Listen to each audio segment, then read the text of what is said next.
As a child and young man, he was greatly influenced by his grandmother, Miss Irene Johnson, who dedicated her professional life to teaching.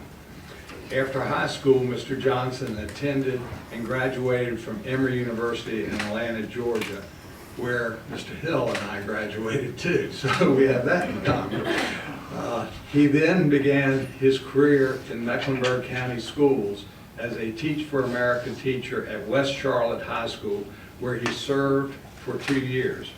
Following that time as a teacher, Mr. Johnson attended law school at UNC Chapel Hill.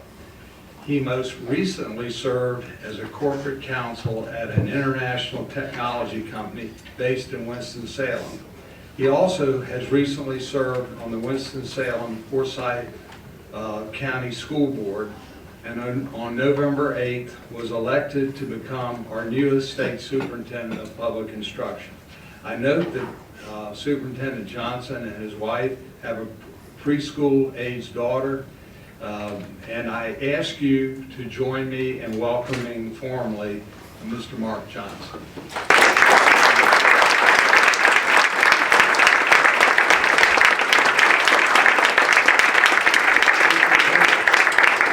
Superintendent Johnson, I recognize you for your remarks. Thank you. I'll take this opportunity instead of a superintendent's report this month, because I've been on the job for, I think this is my 3rd day, to repeat a story that many of you in this room have probably already heard. Many of you probably have not. Many listening have probably not. And importantly, people in this department have probably not. I want to share with you why I'm here, why I'm passionate about education, and what my guiding principles will be over the course of the next few years. It goes back to starting with my grandfather. My grandfather grew up poor, dirt poor. My grandfather did not graduate from high school.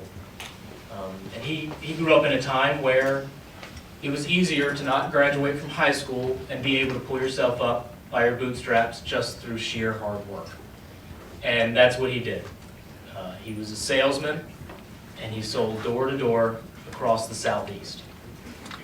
As a result of his hard work, he changed the trajectory for my family. My family had every educational opportunity that we could want or need or desire. And as a result, I was fortunate enough to go to Emory University and then eventually on to UNC School of Law. And that's because my grandfather and my family instilled into me that the work you do in your K through 12 education years can truly determine what kind of work you do for the next 40 or 50 years after that time. And I took that to heart. But what they also instilled in me, because of my grandfather's background, is that not everyone in our country has that opportunity. Even today, in the year 2017, not every child has the opportunity to go to one of our schools, get a great education, work hard, and reach their American dream. And that made me angry. And I wanted to work hard to do something about it. So after college, I went and I taught at West Charlotte High School.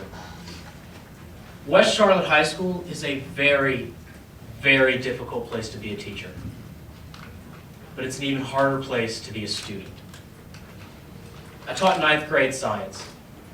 The 9th graders in my class were true freshmen, 13 and 14-year-olds, mixed in with 16, 17, and 18-year-old 9th graders who just weren't passing the 9th grade. I had that range of students in my class. And I have great success stories that I carry with me. But what I also carry with me are the memories of the students who wouldn't eat breakfast unless they ate at West Charlotte that morning. The student who every day was dropped off by the bus at a motel where she lived. That could change from one week to the other. The students who would turn to me and say, "Mr. Johnson, What does it matter? I'll just be in jail in a few years anyway. And the story that I tell, that I carry with me all through the campaigning across the state, all through the early mornings of school visits and the late nights of school board meetings, the story that drives me and that drove me here to this seat is that in my second year of teaching, my classroom management was much, much, much better. My students would walk in the morning, they'd be silent, they'd pick up their reading exercise, they'd get a textbook, and they'd start their silent reading work. Now this was a phenomenal classroom management tactic because students would, one, they'd come in calm, so you already are starting the class off on the right foot. Two, they'd be practicing reading. I was in a science class and my students were practicing reading. And three, they'd be reading to learn because they were reading the material that we were then going to go over that day in class. One of my 16-year-old ninth graders, who was usually more interested in goofing off in class or skipping class, came in one day. And he saw all of the students engaged in this work. And he quietly waved me over. And he whispered, "Mr. Johnson, can I get the reading assignment?" Well, I was through the roof with excitement. This is a teacher's dream moment. I had finally reached my hardest to reach student. One of my 16-year-old ninth graders that just was on track to drop out wanted to read the silent reading assignment with the 13 and 14-year-old ninth graders. But I contained my excitement so as not to blow his cover. I quietly got the reading assignment, gave him a textbook, and pretended like it was no big deal. Until 5 minutes later, he again quietly waved me over, and with a horrible look of defeat in his eyes that I still remember to this day, he told me, "Mr. Johnson, I can't read the words in this book." Now, when I traveled across the state, campaigning and going to chicken dinners in random counties, visiting schools, visiting teachers, visiting superintendents, when I had to spend nights away from home, when I spent early mornings away from my daughter and my wife, when I missed time with my daughter to be at school board meetings, that's the story I carried with me. Because the system had failed that young man. He was able to get to the ninth grade as a 16-year-old, and he couldn't read probably just on a 5th grade level. And that's what has driven a great sense of urgency within me to transform our public education system so that I can see in my lifetime a school system that does not allow that to happen, and where every student who's willing to do the work will have the opportunity to get a great education and leave our schools prepared for either the workforce or for college. So just to give you what my guiding principles will be, and I hope you join with me over the next few years. My first guiding principle is urgency. This is urgent. Today is January 5th, 2017. There will never be another January 5th, 2017 ever again. No matter how we use this day, if we make the most of it or if we waste it, it's gone. Every day that we don't take bold actions for our students is a day that our students lose. Every day that we don't take bold actions for our teachers is a day that our teachers lose. Every year that goes by that we don't take bold actions for our students in our underperforming schools is a year lost for some of our students who can't afford to lose that year. Complacency is the antithesis of urgency. So I ask that we act with urgency and not be complacent in anything that we do. Because if we don't act with urgency, we will continue to betray students, and we will continue to lose teachers and have difficulty retaining them and recruiting them. We have to own that. And in fact, that leads us to my guiding principle number 2, ownership. We have a lot of issues and challenges facing us. We have to own them. Yesterday, what struck me when we watched the video of teachers reviewing standards, one teacher turned to another and said, "This is just confusing." We have to own that. We have to own that we need to do something about testing. We have to own that there are students graduating from our schools that we are giving diplomas to who are not prepared for college or the workforce. We are the North Carolina Department of Public Instruction.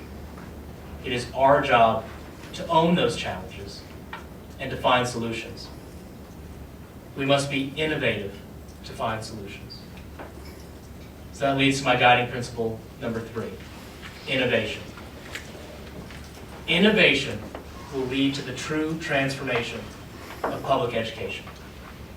And we've already spent time in this room together talking about some of the great things innovation can do. Just yesterday, we talked about the innovative tools that can make life easier for teachers and make students want to own their own learning. Our current system is outdated. I will be generous and I will say this system was designed for students in the 1950s. And I say that is generous because you could probably trace this system that we're using today back to the 1920s or even earlier. Students of 1917 or 1937 or 1947 or 1957 or 1977 are 2007. Needed a different level of preparation than students now in 2017 are going to need. So we will need to be innovative. Innovation will be the key to transforming public education, and I believe that if we work together with urgency, with ownership, and with innovation, we can start at the dawn of a new era in public education. Because this is the United States of America. No matter who you are, no matter your neighborhood, no matter your background, you should be able to go to school, work hard, and reach your American dream. Not only is that for the benefit of society, not only are the words behind me our obligation in our state constitution, but it's just the right thing to do by our own moral obligation. This is North Carolina, where the weak grow strong and the strong grow great. I'm excited to announce officially that my first step as State Superintendent will be to embark on a listening tour across the state of North Carolina. And I will spend the rest of this school year doing just that, listening. Listening to key stakeholders, east, west, north, south, urban, rural, mountain, or beach. I will be traveling the state, listening to superintendents, school board members, teachers, parents, students, the business community, local lawmakers, lawmakers right across the mall in the state capitol, and people right here in this building. I will be asking, what is it that we need to do better to support you in your mission to provide that opportunity to students? We will take good notes, and we will come back after the end of the school year and report those to you. And I hope to work together with you with those guiding principles and that feedback to present a vision of action items that we can go forward with for the next few years. So thank you very much. I look very, very much forward to working with this team to making sure that all students have that opportunity. Thank you.